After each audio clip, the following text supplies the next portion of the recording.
Now, yes, let's start.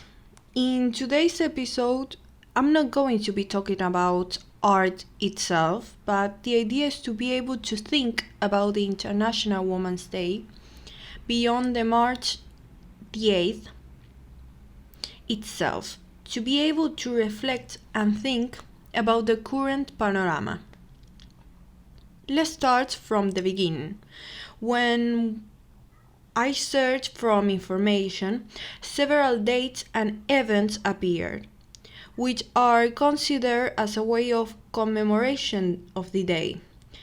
But on this occasion, I want to mention the following events.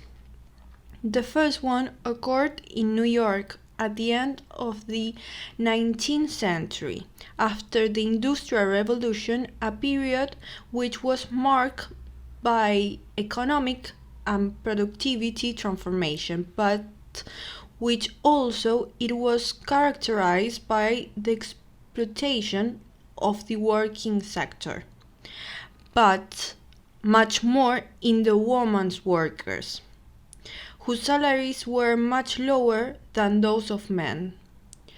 On March 8th of 1857, a group of textile industry workers come together to march in search of fair wages and better working conditions in which they were working.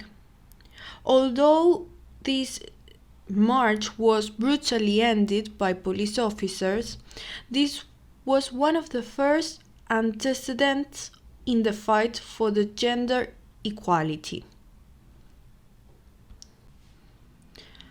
The second event that I will tell you today occurred during the First World War, where in 1917 in Russia, women were out to march for the living conditions they were having, and also as a reaction to the millions of deaths of Russian soldiers, whose premise that was repeated was bread and peace.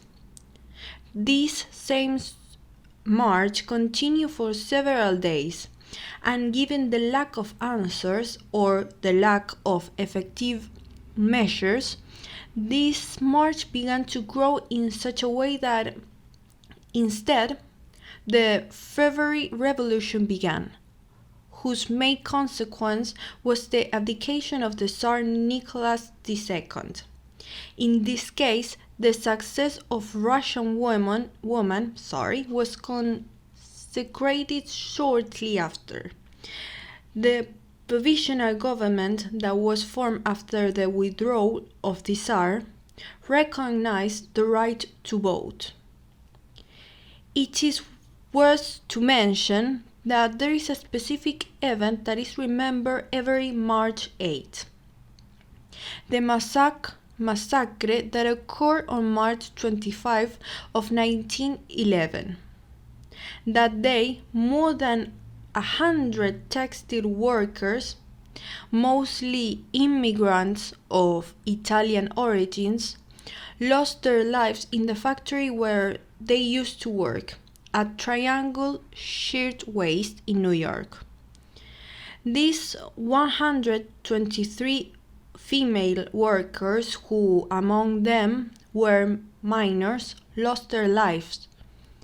This was generated thanks to the fact that some time ago the employees of the factory had been demanding improvement in the different jobs, and in response to what happened, they were denied leaving the establishment just the moment that the building began to catch fire. Of course, in some parts of the world, gender inequalities began to decrease, understanding the other as a pair and not as a tool or object, as if the other were less because of the fact, in this case, of being a woman. Even though currently women's rights are part of the Western world agenda, and this is my opinion, I do not think that the debate is going deep, because here many times the focus is only on the consequences, like that morbidity that adds viewers in the media, and not from the culture itself, built by all of us. It seems that a battle is taking place in terms of friend-enemy, understanding some as civilians of the film, and others, even in some cases, as the victim of the story. We talk a lot about it, but in everyday life we contradict everything we profess in moments of struggle. What do I mean? When a woman is mistreated, raped, and even murdered, here we are already seeing the consequences of the macho culture in which we live. It is worth clarifying that I am not against talking about it, on the contrary, but many times it seems that we remain in the irreversible consequences and we do not go into the background of the problem that starts from the social-cultural construction in which we live. We were and we are raised from certain patriarchal structures where even in the slightest, the woman will always end up being the hysterical of the story.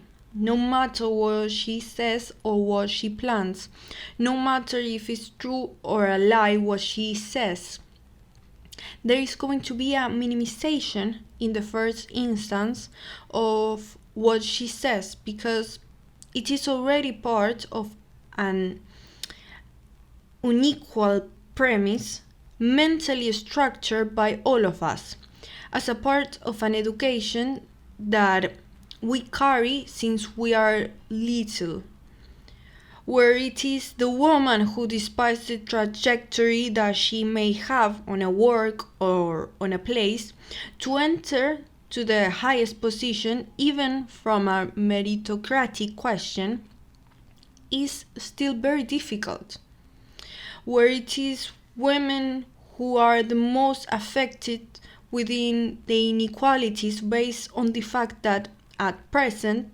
70% of the poor people in the world are women.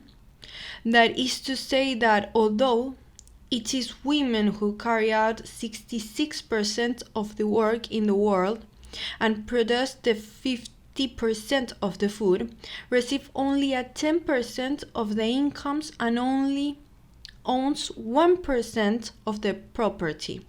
And even today, the wage gap between men and women, it is 24%, even for the same job. It is a lie that we are a deconstructive society. We are a society that is only now really beginning to talk about it. Many use this flag in order to attract attention. Many men and women say they are deconstructed, but in practice they deny their own inequalities and patriarchal behaviors which they represent as a form of belonging, generating a contradiction between what they say and what they actually do. In parentheses, we can simply call them hypocrites. Many men and women profess feminism as their own flag, as a way of appearing on the scene, forgetting what feminism really implies. Thanks to all those women who start and continue this fight, so that today my generation has the opportunity that they never had and never imagined they could have. It is a long road, and in my opinion, there is still a long way to go. Of course, this is my opinion, and it's really what I feel. I hope I have been quite understandable and have explained myself carefully. Thank you very much for listening, Until the next episode.